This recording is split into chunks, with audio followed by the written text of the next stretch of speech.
सोने और चांदी की कीमतें लगातार बढ़ रही हैं। पटना के ज्वेलरी बाजार के जानकार बताते हैं, जक कीमतों में यह लगातार उछाल ग्राहकों की खरीदारी को कम कर रहा है। त्योहार और शादियों के समय शॉपिंग करने वाले लोग जफल हाल देखो और इंतजार करो की स्थिति में है।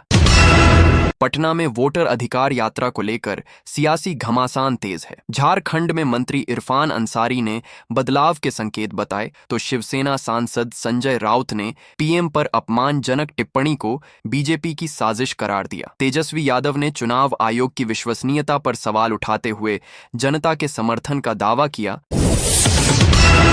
पटना में वोटर अधिकार यात्रा के समापन पर तेजस्वी यादव ने भाजपा और नीतीश सरकार पर तीखा हमला बोला। उन्होंने आरोप लगाया कि भाजपा चुनाव आयोग संघ मिलकर वोट चोरी कर रही है, डबल इंजन सरकार को अपराध भ्रष्टाचार में लिप्त बताया और नीतीश कुमार को नैतिक भ्रष्टाचार का भीष्म पितामह व नकलची सरकार कहकर बिहार को ओरिजिनल नेतृत्व की जरूरत बताई। बिहार भाजपा प्रदेश अध्यक्ष दिलीप जायवाल ने मतदाता अधिकार यात्रा को जनता से असंबंधित बताते हुए एनडीए गठबंधन पर हमला बोला। उन्होंने आरोप लगाया कि यात्रा के मंच से पीएम मोदी की स्वर्गीय माताजी के खिलाफ आपत्तिजनक शब्द कहे गए। जायवाल ने चेतावनी दी कि जनता इसका जवाब देगी और भाजपा विकास व संगठन के दम पर विपक्ष की राजनीति को बेनकाब करेगी। पटना को आईटीसी ग्रुप की ओर से बड़ी सौगात मिलने जा रही है। इनकम टैक्स गोलंबर स्थित पाटलिपुत्रा अशोका होटल परिसर में जल्द ही भव्य 5 स्टार होटल का निर्माण होगा। इससे राजधानी की सूरत बदलेगी और पर्यटन व कारोबार दोनों को नई पहचान मिलेगी। भाजपा सांसद रविशंकर प्रसाद ने सोमवार को दिल्ली में प्रेस कॉन्फ्रेंस करके बिहार में विपक्ष की वोटर अधिकार यात्रा पर सवाल उठाए। तेजस्वी यादव और राहुल गांधी को भी उन्होंने घेरा। तेजस्वी यादव बिहार में दूसरे नंबर के खिलाड़ी क्यों बन गए? ये सवाल पूर्व केंद्रीय मंत्री सह भाजपा के सांसद रविशंकर प्रसाद ने किया है। एशिया कप हॉकी 2025 में भारत की लगातार दूसरी जीत ने राजगीर के दर्शकों का जोश दोगुना कर दिया है। वहीं हॉकी इंडिया अध्यक्ष दिलीप तिर्की ने बिहार सरकार के सहयोग की तारीफ करते हुए कहा कि भविष्य में यहां और भी अंतर्राष्ट्रीय टूर्नामेंट होंगे। बेगूसराय में सोमवार से 102 एम्बुलेंस सेवा ठप हो गई है। अचानक बंद हुई आपातकालीन सेवा ने मरीजों और उनके परिजनों की मुश्किलें बढ़ा दी हैं।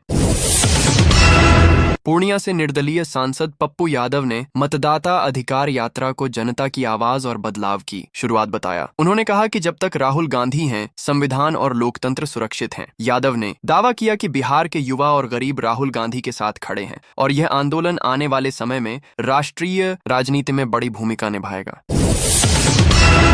वोटर अधिकार यात्रा के समापन पर आज पटना में विपक्षी एकजुटता का उदाहरण देखने को मिला। गांधी मैदान से वोटर अधिकार मार्च की शुरुआत हुई। डाक बंगला चौराहे पर नेताओं ने जनसभा को संबोधित किया। इसके बाद यह मार्च हाई कोर्ट स्थित अंबेडकर प्रतिमा तक पहुंचा और फिर समाप्त हुआ।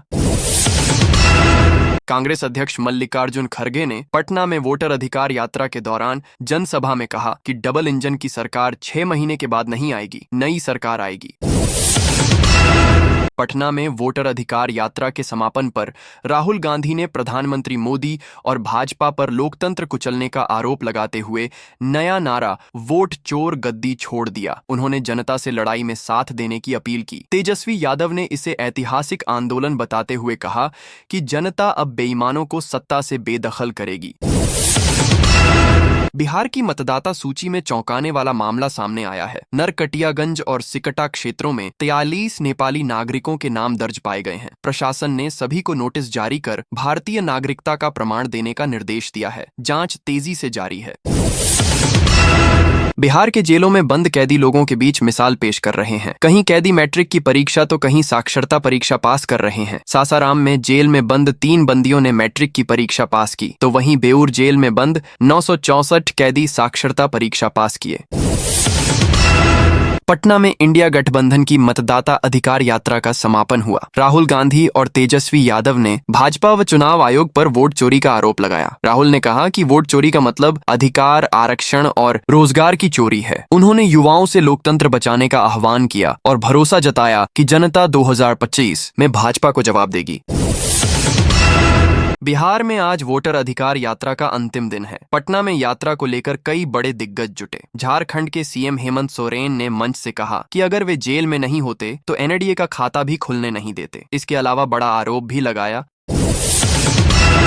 बिहार के सहरसा की ऐतिहासिक मत्स्यगंधा झील का कायाकल्प किया जाएगा। इसकी शुरुआत आगामी 15 सितंबर से शुरू होगी। मिली जानकारी के अनुसार प्रधानमंत्री नरेंद्र मोदी 15 सितंबर को पूर्णिया दौरे पर आने वाले हैं। इस दौरान वह इस परियोजना का शिलान्यास करेंगे।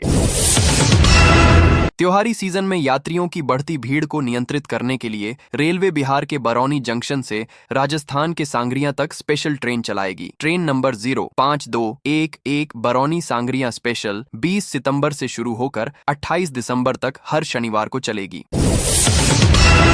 बिहार के जिलों में बारिश का दौर फिलहाल थमा हुआ है। इस बीच मौसम विभाग की तरफ से 2 सितंबर के लिए बिहार के 6 जिलों में येलो अलर्ट जारी किया है। बक्सर, भोजपुर, अरवल, कैमूर, रोहतास और औरंगाबाद में भारी बारिश की संभावना जताई गई है। साथ ही इन जिलों में बादल गरजने और ठनका गिरने की भी चेतावनी जारी की गई है।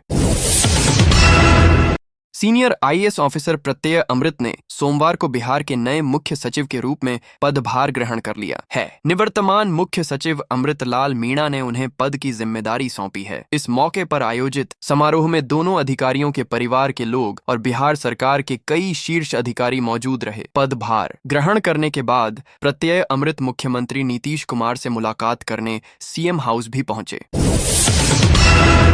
बिहार सरकार के शिक्षा विभाग में अपर मुख्य सचिव डॉ. एस.आर. सिद्धार्थ ने बिहार के शिक्षकों को एक भावुक पत्र लिखा है। उन्होंने शिक्षा विभाग से विदाई लेते हुए शिक्षकों को शिक्षा के क्षेत्र में किए गए उनके अथक परिश्रम और समर्पण के लिए आभार जताया है।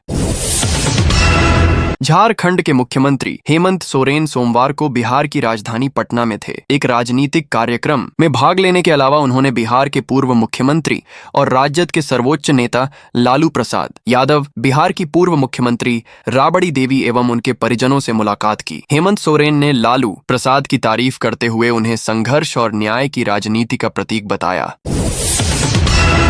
पटना में वोटर अधिकार यात्रा के समापन के बाद कांग्रेस नेता रणदीप सुरजेवाला और सीपीआई महासचिव डी राजा ने सरकार पर लोकतंत्र कमजोर करने का आरोप लगाया। सुरजेवाला ने बिहार की आवाज को अडिग बताया, जबकि डी राजा ने इसे बेहद सफल करार दिया। विपक्ष इसे लोकतांत्रिक अधिकारों की लड़ाई मान रहा है, वहीं सत्ता पक्ष इसे राजनीतिक नौटंकी बता रहा है। बिहार में मतदाता सूची के एसआईआर का काम चल रहा है। इसके खिलाफ दावा करने का समय 1 सितंबर तय किया गया, लेकिन हैरानी की बात है कि विपक्षी दलों की ओर से इस मामले पर हो हल्ला मचाने के बावजूद राजनीतिक दलों की ओर से शिकायत काफी कम संख्या में मिली है। केंद्रीय गृह राज्य मंत्री नित्यानंद राय ने पटना में हुई वोटर अधिकार यात्रा को फ्लॉप बताते हुए तेजस्वी यादव और राहुल गांधी पर हमला बोला। उन्होंने दोनों नेताओं को भ्रष्टाचार से जुड़ा बताते हुए कहा कि उन्हें नैतिकता पर बोलने का हक नहीं है। राय ने नीतीश मोदी सरकार के विकास कार्यों की सराहना की और विपक्ष पर जनता को गुमराह करने का आरोप लगाया।